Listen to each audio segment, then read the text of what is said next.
Hi, I'm Tim. Welcome to our channel, and thanks for logging on. Today, we're discussing the Omega Seamaster Railmaster tribute to CK2914 in stainless steel. This is part of the 2017 60th Anniversary Trilogy set, one of 3,557 made. You can see and you can purchase this stainless steel historic tribute watch on our website. Subscribe to our YouTube channel if you enjoy these videos, and please click on the card in the upper right-hand corner of the screen at any time during this video to see our full sales listing for this watch with additional accessories included in the sale, high-resolution images for your desktop, and naturally complete pricing details for this Railmaster reissue.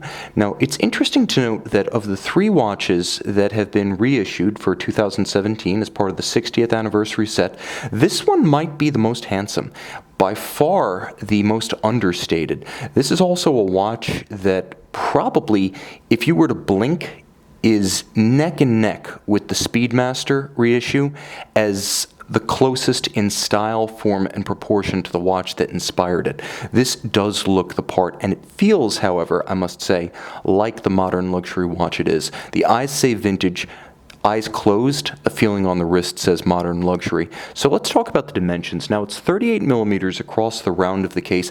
By a fraction of a millimeter, it is the smallest of the modern Trilogy. That's not inclusive of the crown. It's also the slimmest by far, approximately 2 millimeters thinner than the Speedmaster. This one's 12.8 millimeters, and you can see with a conical bezel and a dramatically sloped sapphire, and it is sapphire, creating the look of plexiglass off-axis with that distortion. You get in sapphire scratch resistance, but with some of the look of plexiglass and a long, steep ramp that allows any dress cuff to ride up over the side. 48 millimeters from lug to lug. It wears well on a smaller wrist. I would say 13.5 centimeters. Oval wrist, you'll have no trouble wearing this watch, and I would even suggest it as a good unisex option. Now, it does have a very substantial bracelet and clasp. You can see your only cue from the underside that this is a vintage-inspired timepiece, the vintage Omega logo, which you can see both on the dial of the watch and inset on crown. Again, details count here.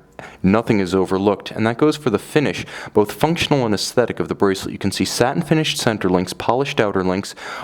All adjustments of size are done with screws, not pins and sleeves, and on the underside there's a handsome satin finish, as well as plenty of broad channels between the links to aerate the wrist, avoid pinching skin or pulling hair. The clasp is very substantial. As you can see, twin triggers, lozenge style on each side, and even note, again, details, little things, the polished bevel on the flank of the clasp contrasting with the satin finish, the polished lozenge style pusher contrasting with the brushed grained pattern of the side, big, burly, milled out swing arm, milled out clasp, and a slider, a push button slider, to allow micrometric sizing without resort to a tool or a jeweler.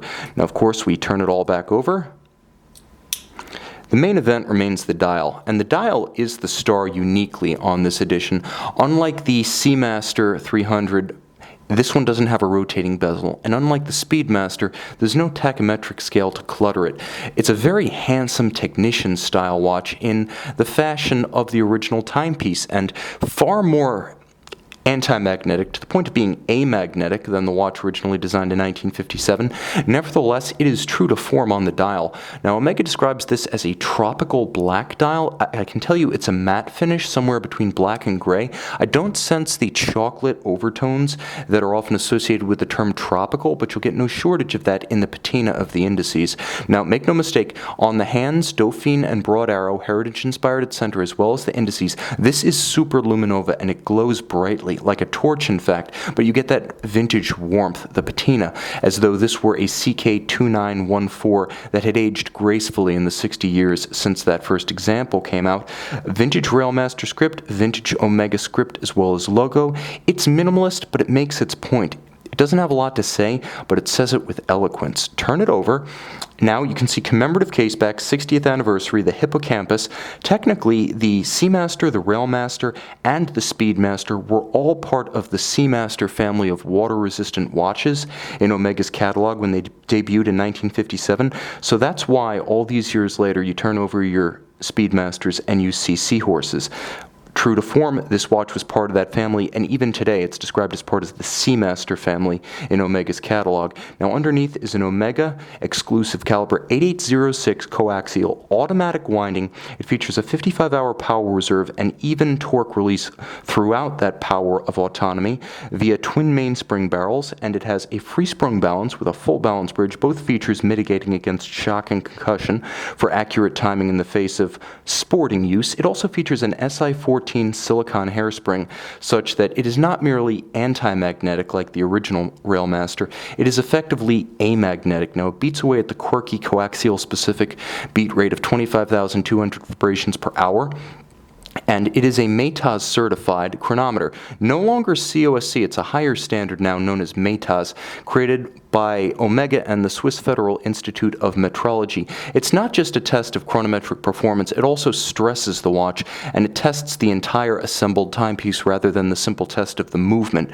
that comprises the COSC program. 60 meters water resistant. This is a timepiece that's vintage evocative, high-tech on the inside, charming and old school on the outside, with a bracelet and a clasp to remind you at all times that you're wearing a luxury product. Handsome, distinctive, arguably the cleanest and most versatile of the 60th anniversary trilogy. You can see and you can own this one, and possibly the other two, on our website.